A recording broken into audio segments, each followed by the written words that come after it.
Morning, my friends. I am coming to you from my home this morning. I'm Paul, and I preached for you. It's my honor to preach for you this Sunday morning at Covenant Community Presbyterian Church. And had some questions I wanted to work through. They asked me to send in some questions, and I sent the questions, and I got thinking about it and went, I'm not sure we can discuss this.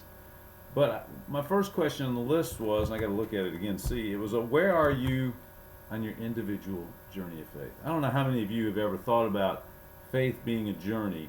We think we've gotten to church, we made our commitment, and we stop. But I will tell you that's not how it is. In fact, I encountered this tool years ago from a man named Gary Rohrmeyer called the Journey Guide. And it's a great tool. And I want to share it with you. This is actually a copy of it right here. I don't know if you can see that the right way or not. It's the spiritual journey. And I'd like for you to take this assessment. So this may take you to pause the video and go get some paper and pencil, because it will only take about 5 minutes to walk through this. But it's a great way for you and the body of faith, your church, to assess where you are. So I'd ask that you go grab a piece of paper, put this on pause, something to write with, and come back. So hopefully by now you've gotten your paper and your pen, and I would ask that you make 7 boxes across left to right, across landscape. Put your paper, this way, longer here, shorter here, and put 7 boxes equally spaced across the top. And underneath the first box on the left-hand side is not interested. Write those words, not interested. And this is walking through the journey of faith. Okay, we're not interested. So that's the first step of the journey of faith. So everybody's called to be on a journey of faith with God, and yet we often aren't interested. We don't want to go. God's calling us, and we may or may not even be aware of it. But we go, no, not anything to do with it. It's okay for you, but I don't want it to be for me. There are many misconceptions about what Christianity is about. Only good people can be Christians. The negative word of Christianity in and of itself is a problem for many unbelievers, people who don't want anything to, I don't want anything to do with it. They may have been witness to at some point in their life and were pushed away by that event. Whatever the case, they're putting up a don't come to me with your faith kind of sign. So under that first box, write not interested. Probably won't apply to most of you who are viewing this today, but you might know people who are there in their faith. Under the second box, I want you to write the words curiously seeking. Curiously seeking. And this is where you realize, or the person begins to realize, there's more to life than what's just seen. They might attend a Christian event or some kind of gathering, but they're not really ready to go into church yet. Just because of a need, they'll attend. They struggle still with the negative connotation of Christian faith in the world and their culture around them. They struggle. And they question the beliefs that all religions lead to the same God. So I would encourage you to write that curiously seeking underneath the second box. Underneath the third box, we're still going left to right here. So 1, 2, 3, or in your case 1, 2, 3. Under the third box, write write the words searching assertively. Searching assertively. This is when they take steps to find out. They've gone past this point of just curiously seeking, and they're really wanting to know more and more about this. They take steps to find those needed answers. They may take a Bible and read it. They may ask a friend about it. They intellectually believe in God up here, and they begin to grasp the implications of the Christian's claims, of Christ's claims on someone's life. They understand the difference between Christianity and religion. Okay, so underneath, and they're now struggling with intellectualizing Christianity. I don't know if many of you, and some of you watching, maybe at this spot, you might be going, "Yeah, that's me. Yeah, I get that. I'm still struggling with how does this all work? How does it fit? Why doesn't it make sense in some cases? Why do they teach this against that?" So under that third box, write searching assertively. Now underneath the fourth box, I want you to put a little cross above it or in it, in the box. And this is where there's a faith commitment. This is where you realize that you are powerless to achieve God's forgiveness. Nothing you can do to earn his forgiveness. You believe that Jesus Christ is God and has received him as your risen Lord and your only Savior. Now there's a key here. Many people accept the Savior part. Lord, I want your salvation. Thank you for your grace and your mercy. But they don't say, and now I'm going to make you Lord of my life. I'm going to let you control my life, is what that's really saying. And that's where you make faith. And some of you may not be sure. Some of you who've been in church all your life, I was there. I had been born and raised in Presbyterian church. I had been baptized in Presbyterian church. I was confirmed, or actually they called it, we'll call it confirmed for communion in the church. And I made a commitment to Jesus that day, but I don't know that I really knew what I was doing.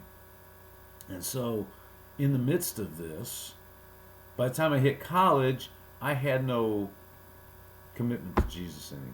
It took years to get back there.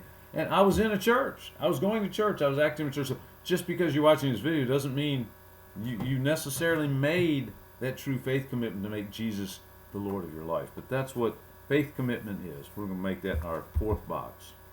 The fifth box is experiencing new life. Okay? So you've made the faith commitment, and now all of a sudden you begin. Now some of us have seen people like this. So when they've made that faith commitment for real, for the first time in their life, they go, wow, this is great. I've never seen things this way. I've never felt things this way.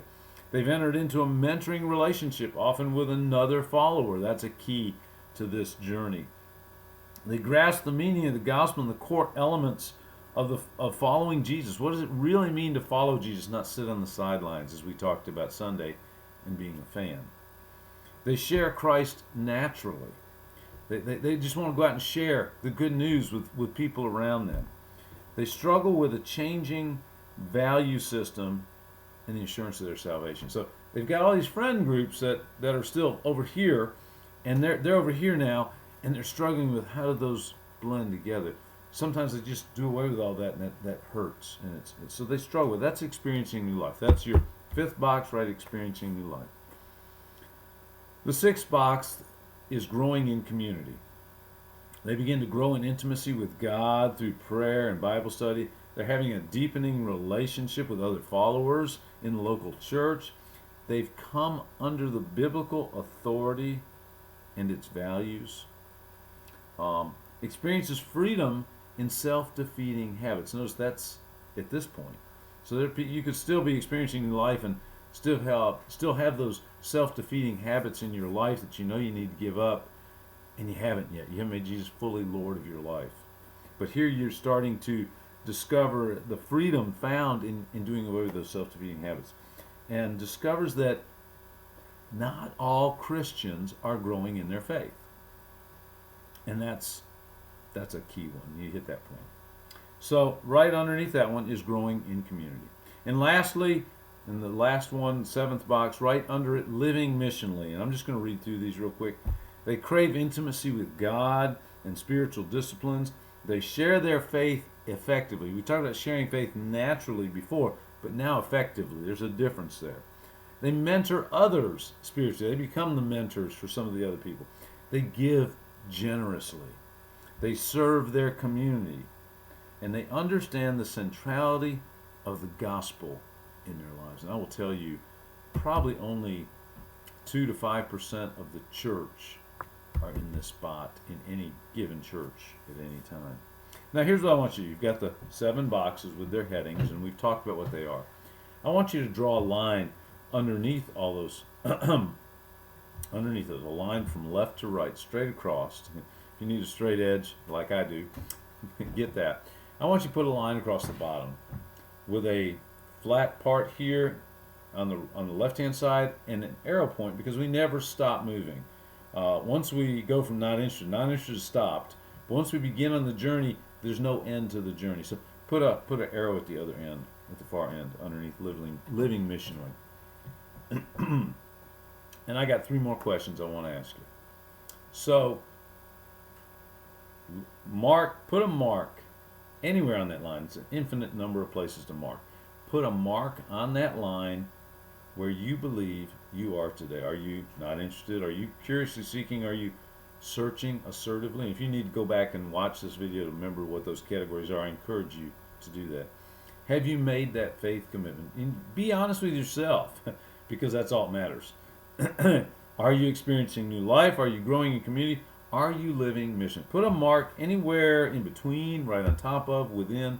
Put a mark on that line, somewhere along the line, that best represents where you are today. Now, I want you to think 6 months from now, a year from now. Let's go a year. 1 year from now, where would you like to be 1 year from today? Where would you like to be in your spiritual journey and your faith journey with God? Where would you like to be a year from now? And I want you to put that mark on there. Okay? Here's another question. What's keeping you from achieving that goal? What's keeping you from achieving that goal? And take some time, think about it, and write those down. So if you have to pause the video, do that. And then lastly, how can your church help you to achieve those goals? Whatever your goal is, wherever you want to get to next, what do you think you need to be doing to improve that? If you have some of those ideas, I invite you to call up your elders or someone you know in the church and share that. Say, hey, by the way, I did the journey assessment, and I really think I need X to help me achieve the goal I'm going for. My friends, the journey of faith is what God calls us to. Calls us to be on. So many times we get stymied in our journeys. But looking at where we are we stuck? And we've been stuck at this spot for, let's make a goal where we want to be a year from now. Individually and hopefully over the next coming months, this church will begin to make its goals where it wants to be next in a year. And then start finding the ways, what's getting in the way, and how can we come together to achieve those goals. Friends, blessings to you, and I pray for your good journeys ahead.